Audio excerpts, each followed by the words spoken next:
You've been lied to about walking fat loss.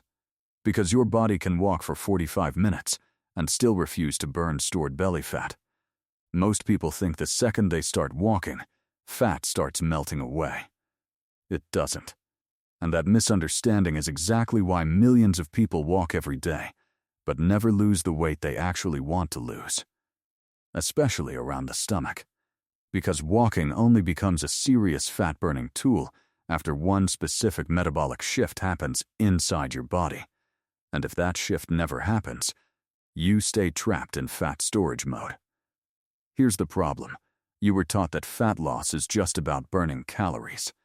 Walk more. Move more. Hit 10,000 steps. Close the rings. Burn calories.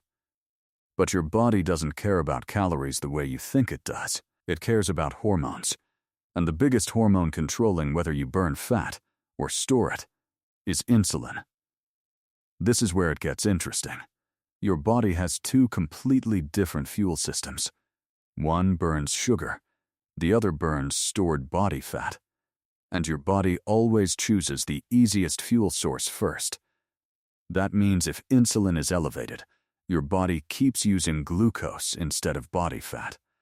Even while walking, even while sweating, even while your fitness watch says you're burning calories. That's the part nobody tells you. You can be physically active while still metabolically stuck in fat storage mode. And the worst part is, modern lifestyles keep insulin elevated almost the entire day. Constant snacking, sugary coffee, late-night eating, stress, poor sleep. Your body never gets the signal to switch fuel sources. So you walk, and walk, and walk, but your belly barely changes. And what happens next is the real problem. Eventually, people assume walking doesn't work. So they start doing extreme cardio, harder workouts, more exhaustion, more frustration. But here's what most people miss. The goal is not just movement. The goal is creating the biological conditions where your body is finally allowed to access stored fat. That changes everything. Because once insulin starts dropping, your metabolism begins shifting. Now enzymes like hormone-sensitive lipase start breaking down stored fat. AMP activity increases. Your mitochondria begin using fatty acids for energy instead of relying mostly on glucose. That's the real fat-burning transition. And for most people, it happens much later into the walk than they realize. Especially if they ate recently. Think about it like this. Your body is basically a hybrid engine. It can run on sugar or stored fat. But if sugar is constantly available, fat stays locked away. Insulin is the lock. And this is why two people can walk the exact same distance, yet one loses fat much faster. The difference is metabolic state, not effort. But wait, there's another layer almost nobody talks about. The timing of your walk matters massively. Because after sleeping overnight, your insulin levels are naturally lower. Your glycogen stores are partially depleted. That means your body is already much closer to fat-burning mode before you even start moving. So when you walk in the morning before a large meal, fat oxidation increases dramatically, not because fasted walking is magic, but because your body finally has easier access to stored fuel. And the science behind this is actually simple. Lower insulin allows greater lipolysis. Lipolysis is the process where your body breaks stored fat apart and turns it into usable energy. That's the mechanism people are trying to activate. But here's the problem. Most people completely shut this process down right after the walk. They reward themselves with sugar, flavored coffee drinks, pastries, breakfast desserts pretending to be healthy, granola bars loaded with syrup, and suddenly insulin spikes again. The fat-burning window closes. Your body switches right back into storage mode. This is why consistency alone is not enough. Biology decides the outcome. And there's another hidden fat loss destroyer that almost nobody expects. Sitting all day. You can walk for 45 minutes every morning, But if you stay inactive for the next 10 hours, your metabolism slows down again. Your body responds best to frequent movement signals throughout the day. That means short walks after meals, standing more often, moving regularly. These small movements improve insulin sensitivity all day long. And better insulin sensitivity means easier access to stored fat.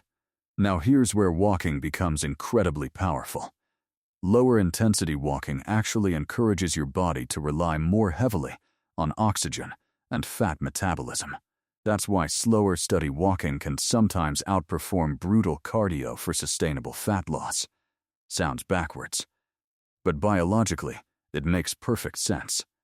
High-intensity workouts rely heavily on glucose.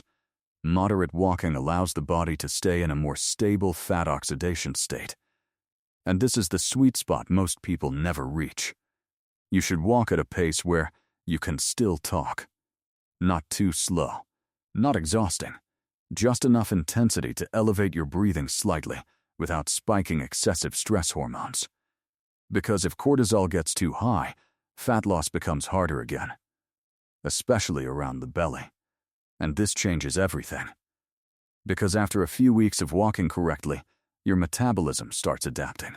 Your mitochondria become more efficient. Your body becomes metabolically flexible. That means switching into fat-burning mode becomes easier and easier. Now cravings start dropping. Energy becomes more stable. Walks feel easier. And stubborn belly fat finally starts responding. See how different this is from the usual just burn more calories advice? Walking itself is not the magic. The metabolic state behind the walk is the real secret. That's what nobody tells you. And it's not your fault if walking never worked before.